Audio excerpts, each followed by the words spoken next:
So we're in week 2, episode 2 of this series for Lent called Salvage. And we're looking at times when Jesus encountered people who had ways of thinking or being or acting that needed some salvaging, that needed some restoration.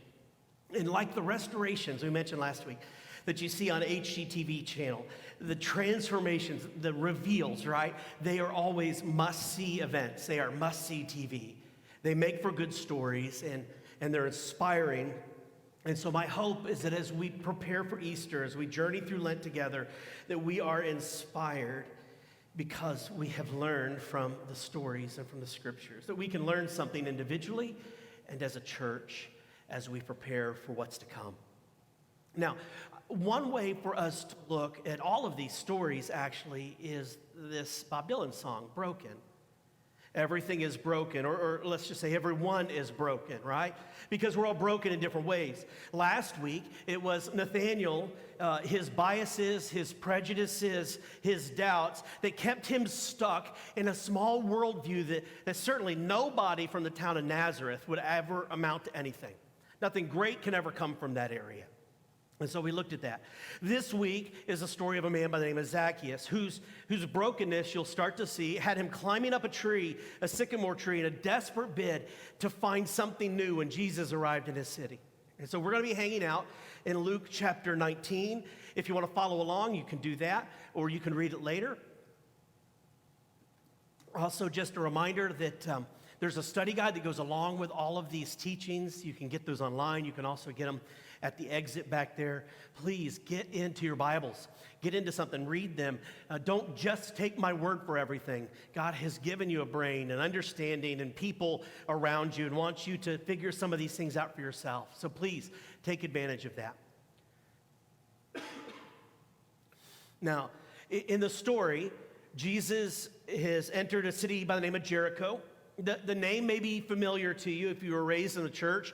It's the famous city where the Israelites, led by Joshua, they walked around the walls of Jericho for 7 days. And then as the song says, whenever we were little in Sunday school, it says, the walls came a-tumbling down, right? That's the city. Now, in 2019, I visited the Palestinian city of Jericho, which is where I got this. This is called a kafia. Its origins come from the peasant farmers of that area.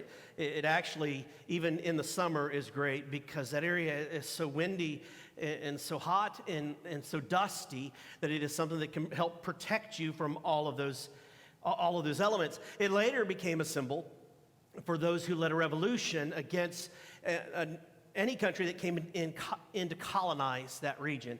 And if you're not aware of just human history, we try to colonize everything. And so you may have seen it that way. But it comes from the peasant farmers of Jericho. Now, back to the story in Jericho, because at this point, Jesus and his followers, they show up there, and crowds start to surround him. And you'll notice this is a trend as we go forward.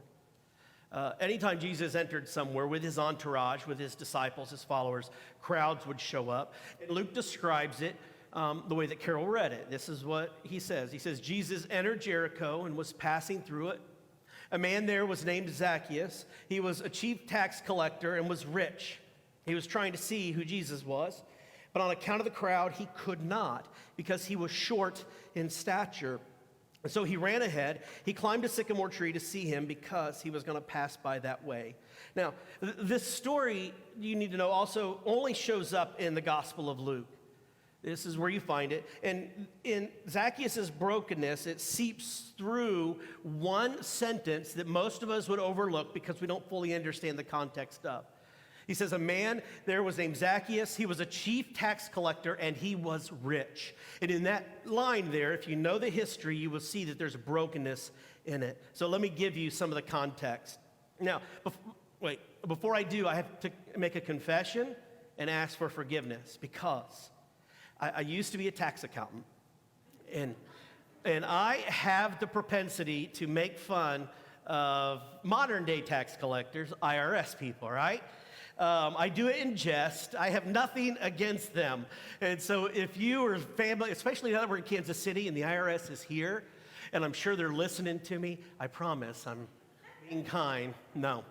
I do it in jest because modern day tax collection is nothing like first century tax collection. So let me give you some history. The first century tax collectors, rather than thinking about the IRS, you really kind of need to think about World War II. And I know we don't want to. We don't want to think about it, especially with the war that's happening right now in Europe again, in Ukraine. But at that time, as Nazis invaded Europe, they set up puppet governments, if you will, people that were in charge of certain regions, especially in France.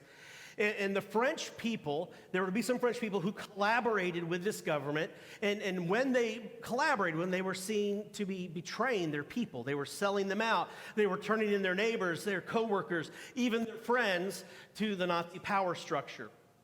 And much like that took place in World War II, Rome, as it conquered lands, did very much the same thing. They operated in a similar way. When Roman authorities would go in and take over an area, they would collaborate with people on the ground to help control things. Rome didn't want to go in and conquer an area and then take everybody from that area as a hostage back to Rome, because if they did that, they would have to feed them and take care of them and all of those things. No, they're smarter than that. What they really wanted was those areas to stay intact and to keep perking along, keep making wealth, so that that wealth could actually then funnel back to Rome.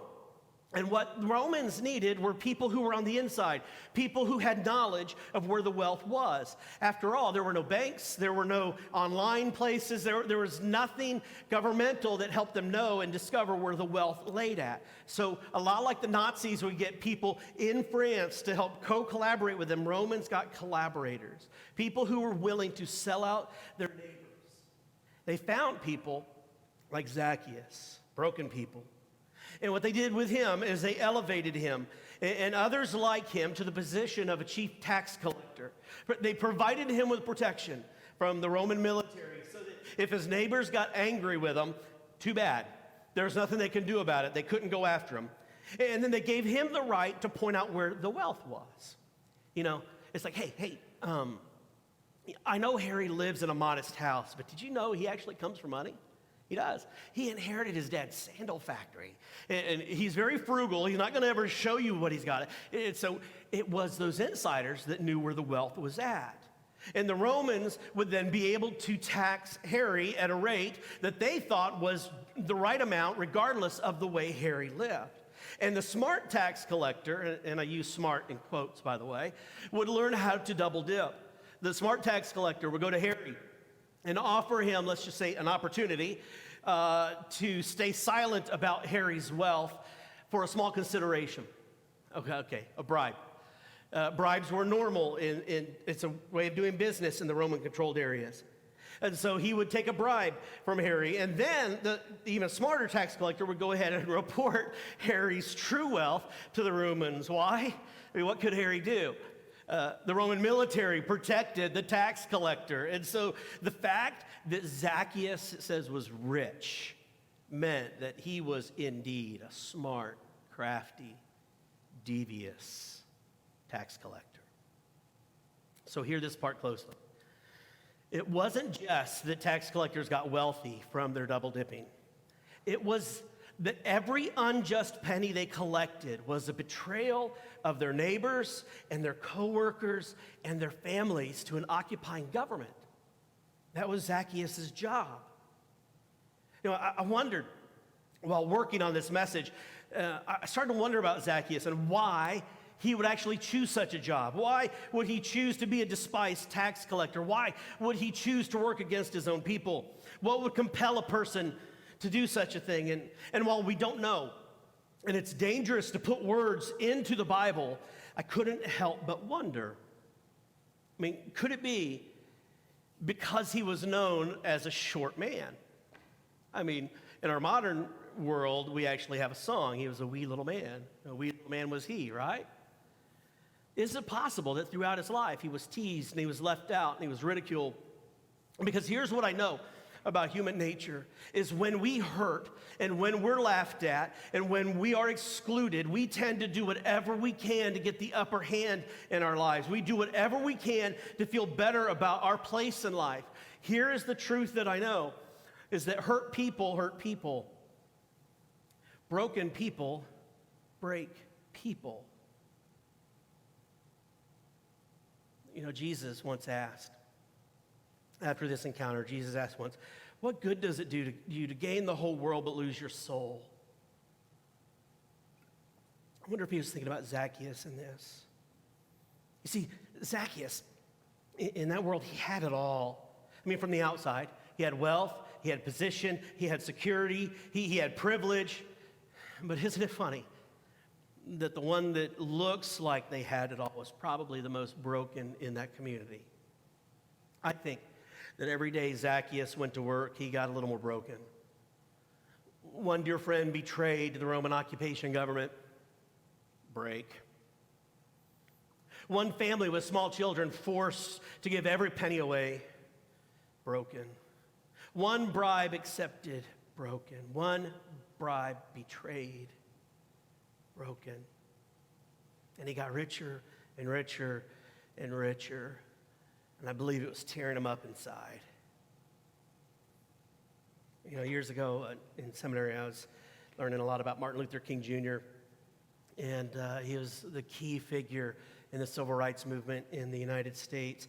And one of the things I came across is he talked about how the acts of racism that took place actually harmed white people as well.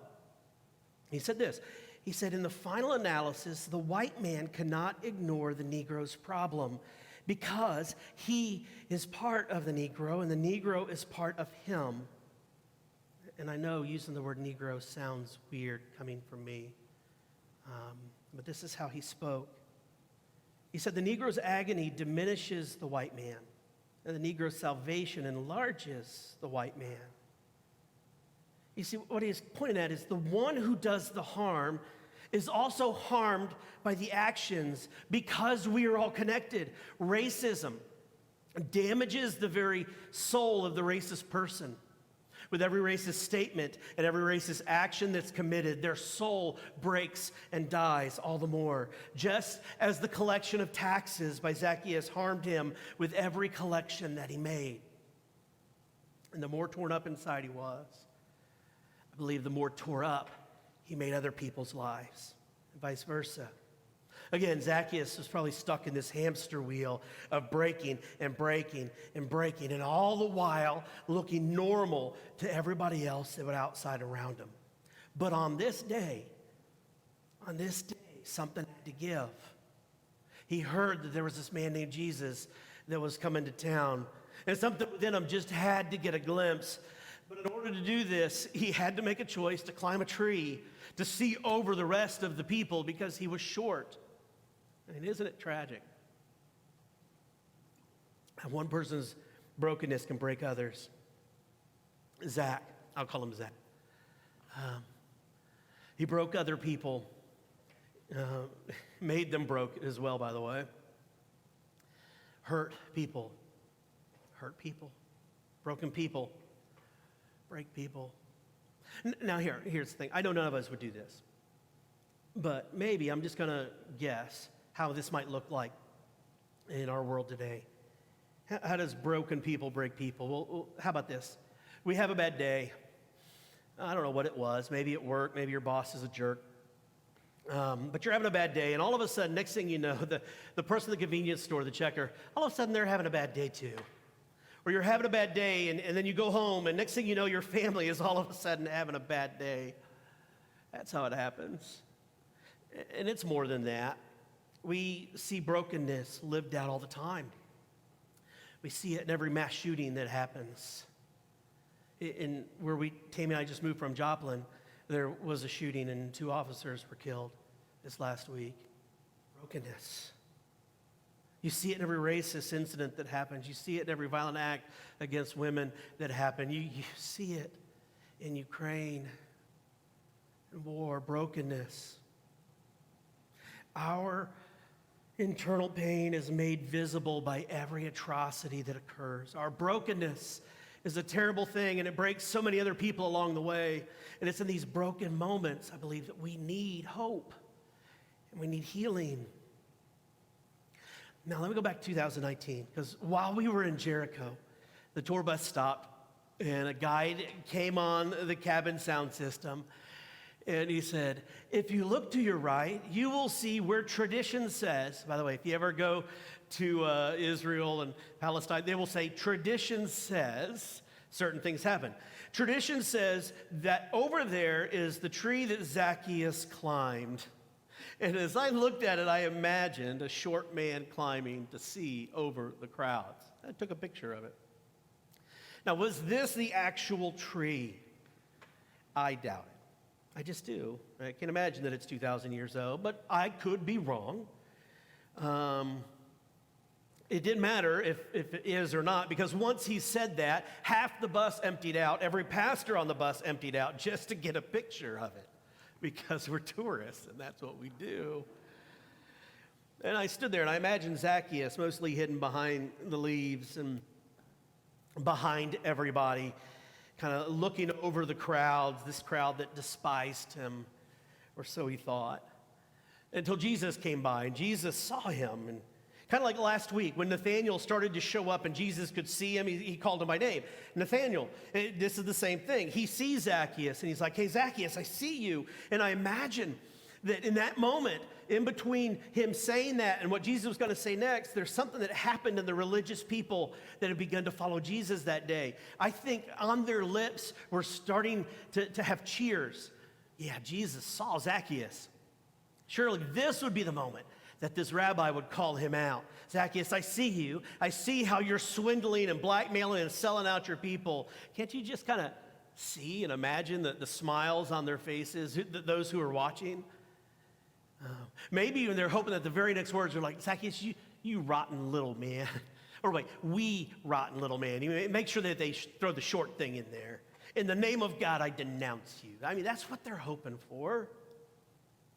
You know, once during a dinner party, Jesus was there, and there's this woman that came in, and she was broken, and she lived a life that for everybody there, it was questionable. And she came in, and she washed Jesus' feet with her tears and her hair. And the religious people who were there at that time, they said something like this. They said, listen, if Jesus just knew what type of woman that she was, then he wouldn't let her touch him. And what they didn't understand is that Jesus knew the type of woman that she was, and even more so, he knew the type of people they were, and yet he welcomed her. Of course, exactly what the religious people of the day wanted to happen to Zacchaeus is exactly what didn't happen. Rather than yelling up at him, Jesus simply said, hey, Zacchaeus, I see you. Come on down. Come down here because I want to come to your house today. And that may seem like an imposition, and it is a little bit of an imposition, but that was all that took place. Not a big deal in the grand scheme of things. And yet that little statement and that self-invitation, if you will, from Jesus is what changed everything. It was a big deal because going to eat with a collaborator, part of the opposition was not what the religious people wanted to see at all. In fact, there was an unwritten rule in that world at that time that whenever you went to share a meal with somebody, you had to set your differences aside. To sit at a table and share a meal meant that you were no longer enemies. So all the people who were there, they grumbled and they murmured. Jesus wasn't playing to his fan base. He wasn't preaching to his choir. That's the way we say it here. When Jesus was inviting Zacchaeus to come down, invited himself to his house, Jesus was choosing Zacchaeus over the expectations and the judgment of the good church people that were around him. Jesus was choosing Zacchaeus in spite of the very visible and very public brokenness that he had. Jesus was saying, Zacchaeus, listen, I know who you are and I know how broken you are. I know that in your brokenness you have torn other people apart, and yet I still choose to eat with you. And the result? The result of being chosen, well, if you know the story, you know that Zacchaeus made a change. I mean, for Zacchaeus, it meant to be changed immediately, not gradually. His repentance, his changing of his ways had legs to it. It wasn't just like, oh, Jesus, I'm so sorry. No, this is what he said. He said, Zacchaeus stood there And he said to the Lord, look, half of my possessions, Lord, I will give to the poor. And if I have defrauded, I like how he said if, because most likely he did. If I have defrauded anyone of anything, I will pay back 4 times as much. You see, meeting Jesus compelled Zacchaeus to respond with actual, practical, significant action, repaying everybody who he had defrauded, not just once, twice, 3 times, but 4 times. I mean, think about this. If you want to put it in this context, Jesus got rid of a tax collector or a co-conspirator, not by military might, but by transforming him through love and getting to know him and understand him and accept him. Maybe we can get rid of our enemies. Now, I know not everybody fits like this. Just maybe. We can transform our enemies through love. Don't know. Jesus then says, today salvation has come to this house because he too is a son of Abraham. For the Son of Man came to seek out and save the lost. It's like Jesus is saying, Zacchaeus, everybody may have thrown you away. Others have disposed of you. Others, they've treated you like an enemy. But Zach, I tell you, today you are my friend. Today salvation comes to your house. You have been restored. And everyone else who wants that same restoration, you need to hear that it is possible. And Jesus then tells him, Zacchaeus, you too are a son of Abraham. And this is, I think, a great line, because do you ever have somebody in your distant family or maybe current family, don't name them, if they're sitting next to you, don't do this, that you kind of wish didn't swim in the same geological gene pool as you? Come on now. Bless their hearts, right? Yeah, we have those. We don't necessarily want them gone. We don't want them dead. But we really wish that we didn't have to mention that person in the family. Now, during the last 2 election cycles, I've got to tell you, I don't know how many conversations I've had with people who the family unit is so broken and divided because people were so outspoken and so vitriolic and mean-spirited about their rhetoric. People in so many different places. And on a larger scale, there's so much division that it's easy to wish that, those people, I really wish that I don't want to claim them as American. I don't want to claim them as Methodist. I want to claim them. We really wish they would go somewhere else.